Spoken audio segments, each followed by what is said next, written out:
Assalamualaikum anak Soli. Selamat datang di video pembelajaran kelas 2. Nah, apa kabar nih kalian? Apa kabar nih anak-anak Soli? Pas Fari harap semuanya dalam keadaan baik, sehat, dan tetap semangat dalam belajar. Hari ini kita akan belajar sesuatu yang baru. Kira-kira apa ya?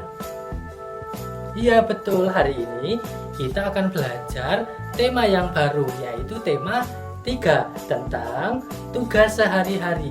Nah, hari ini kita akan belajar tentang tema 3. Bagaimana? Penasaran kan? Mari kita belajar dengan penuh semangat. Hari ini kita akan belajar bahasa Indonesia tema 3 subtema 1. Kita akan belajar apa saja ya di muatan pelajaran bahasa Indonesia.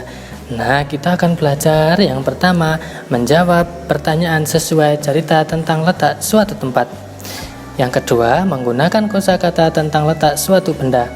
Yang ketiga, membuat kalimat tentang kegiatan ekonomi di rumah. Yang keempat, menemukan arti kata yang berkaitan dengan kegiatan jual beli. Yang selanjutnya, melengkapi kalimat berdasarkan teks tentang kehidupan sosial. Dan yang terakhir adalah menceritakan isi teks dan menulis kalimat menggunakan kosakata tentang lingkungan geografis.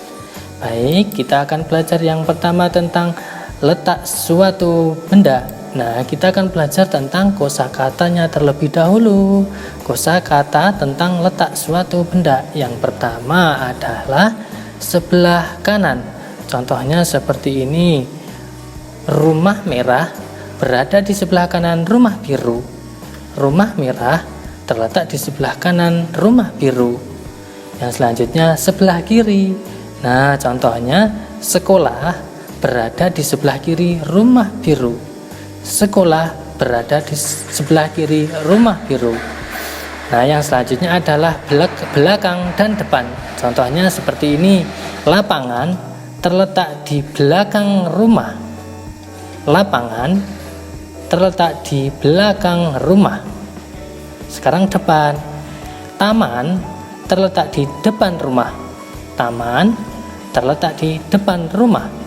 Yang selanjutnya adalah di antara. Contohnya seperti ini.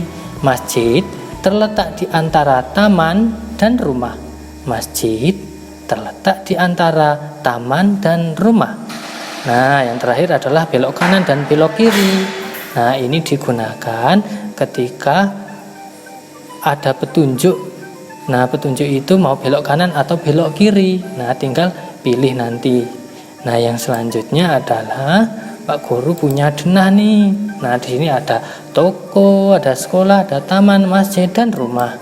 Nah, ini ada contoh kalimatnya. Sekolah terletak di sebelah kiri toko kue. Sekolah terletak di sebelah kirinya toko kue.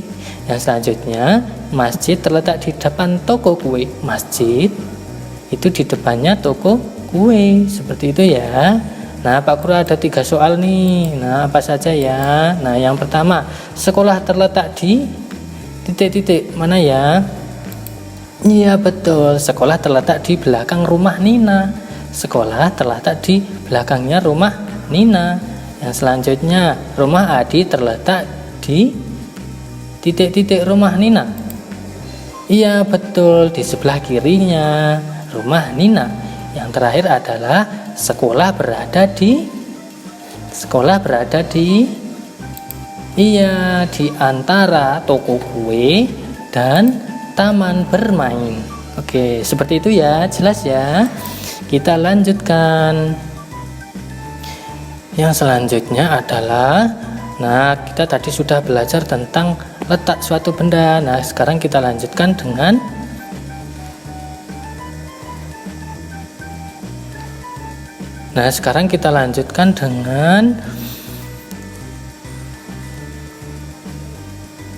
Nah, Pak Guru ada gambar nih, ada gambar minimarket. Siapa yang pernah ke minimarket?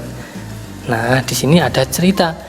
Di dekat rumah Nina ada sebuah minimarket. Di minimarket pembeli dapat mengambil sendiri barang yang akan dibeli. Nina akan membeli pensil warna. Setelah selesai belanja, barang dibawa ke kasir untuk dibayar.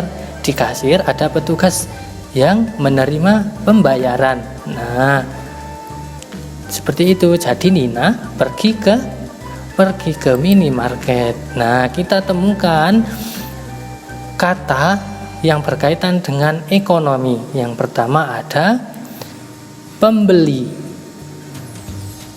Yang selanjutnya ada beli, belanja, dan bayar. Nah, pembeli itu artinya orang yang membeli atau konsumen. Yang selanjutnya beli. Beli itu kegiatan membeli.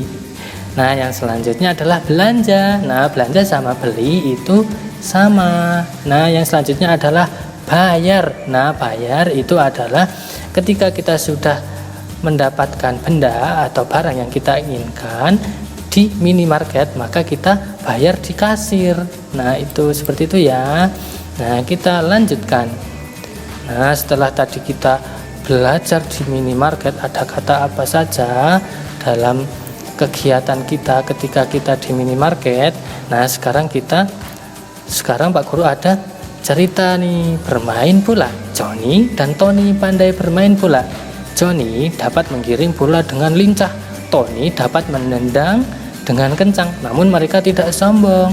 Ketika bermain bola dalam tim, mereka tetap bekerja sama dengan teman-teman yang lain. Nah, seperti itu ya. Nah, Pak Guru punya pertanyaan. Nah, Tony dan Johnny pandai apa? Nah, pandai bermain. Nah, terus yang kedua, Johnny pandai dalam bola. Yang selanjutnya, ketika bermain bola dalam satu tim, mereka tetap dengan temannya. Nah, kira-kira jawabannya apa ya? Nah, ini dia. Tony dan Johnny pandai bermain bola. Yang kedua, Johnny pandai dalam menggiring bola. Yang selanjutnya, ketika bermain bola dalam satu tim, mereka tetap bekerja sama dengan teman-teman lainnya. Oke, seperti itu ya. Yang selanjutnya adalah, nah, Pak Guru sediakan kalimat yang kata-katanya belum tersusun rapi. Nah, mari kita susun. Nah, yang pertama ada mengajak, belajar, Rina, Nina bersama. Yang kedua adik, membaca, membantu Nina belajar. Nah, yang huruf bercetak tebal itu ditaruh di depan sendiri ya. Nah, kita susun dari yang pertama dulu. Ya, jawabannya seperti ini. Rina, Rani, mengajak, Nina belajar bersama. Oke, seperti itu ya.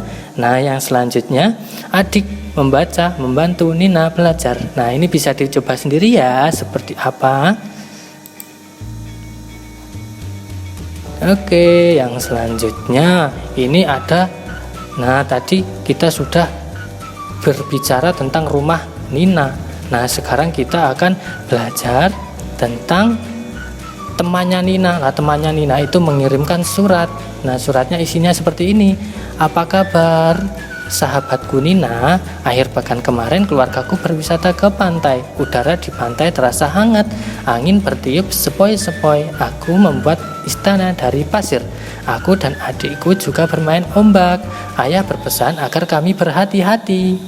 Nah, jadi sini temannya Nina itu bermain ke pantai. Nah, ketika di pantai itu ada apa saja ya? Keadaannya bagaimana? Nah, di pantai itu ada nah, di pantai itu ada ciri-cirinya. Nah, di sini Pak Guru akan membahas tentang kondisi geografis. Nah, kondisi geografis itu merupakan suatu keadaan alam yang terjadi pada permukaan bumi di wilayah tertentu. Nah, kondisi geografis di pantai tadi sudah diceritakan oleh temannya Nina. Ada apa saja ya? Nah, yang pertama ada anginnya kencang, terus udaranya hangat, berpasir, dan terdapat ombak. Oke, terima kasih ya. Dari Pak Aswari cukup seperti itu. Nah, dari Pak Guru cukup sekian. Assalamualaikum warahmatullahi wabarakatuh.